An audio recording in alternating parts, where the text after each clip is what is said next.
semua, kali ini Testifiles akan menghadirkan dokumen testimoni tentang G30S, yakni seputar DN Aidit dan dokter-dokter Cina yang dibawanya. Namun sebelumnya kami ingatkan, Testifiles hanya menyajikan dokumen, testimoni, dan hasil penelitian dari para peneliti. Testifiles tidak menghadirkan satu teori atau pendekatan apapun dalam kontennya. Bung Bung tentu harus juga memilah dan mencari sumber pembanding. Mungkin dari versi-versi lainnya, tentu saja supaya basis analisa makin kaya. Baiklah, beberapa penelitian menyebutkan bahwa informasi tentang kesehatan Bung Karno menjadi pemicu makin meruncingnya kontradiksi politik di seputaran tahun 1965. Ini pula disinyalir yang menjadi pemicu gerakan 30 September 1965. Ceritanya pada akhir Juli 1965, Presiden Soekarno pulang ke Indonesia dari konferensi Asia Afrika yang batal dilaksanakan di Aljazair.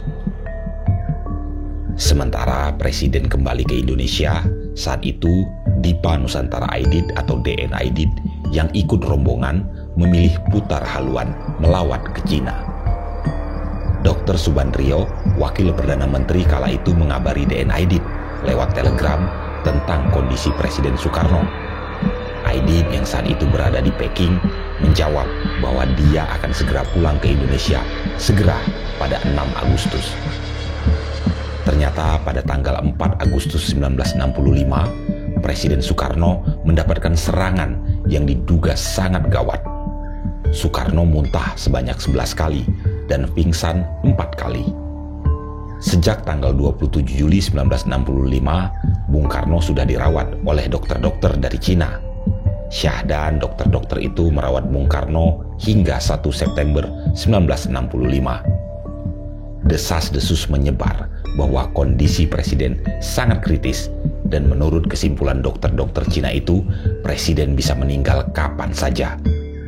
Sebelum pulang ke Indonesia, Aidit bertemu dengan sejumlah pejabat senior Partai Komunis Cina dan bertemu dengan Mao Zedong pada tanggal 5 Agustus 1965, yakni sehari sebelum terbang ke Indonesia dan sehari setelah Soekarno pingsan. Keesokan harinya, DN Aidit pun pulang. Dia membawa serta 2 dokter dari Cina lagi, yakni Dr. Wang Xin-se dan Dr. Tan Min Suen. Mereka tiba di Jakarta 7 Agustus 1965. Setelah tiba di Bandara Kemayoran, Aidit langsung menemui Presiden Soekarno pukul 12.00. Kunjungan Aidit itu tercatat di buku tamu Istana Bogor. Keesokan paginya, 8 Agustus, dia juga kembali mengunjungi Presiden. Selain dokter-dokter Cina, juga dibentuk tim dokter kepresidenan, yang salah satu diantaranya adalah Dr. Mahar Marjono, yang belakangan menjadi Rektor Universitas Indonesia. Testifiles mencuplik testimoni dari Dr. Mahar dalam sebuah wawancara yang dimuat majalah Detak tahun 1998 lalu. Dr. Mahar menyaksikan bagaimana Aidit dan dokter-dokter yang dia bawa dari Cina itu di Istana Bogor. Berikut kami bacakan testimoni dari Dr. Mahar. Bagaimana awalnya Anda menjadi anggota tim dokter kepresidenan?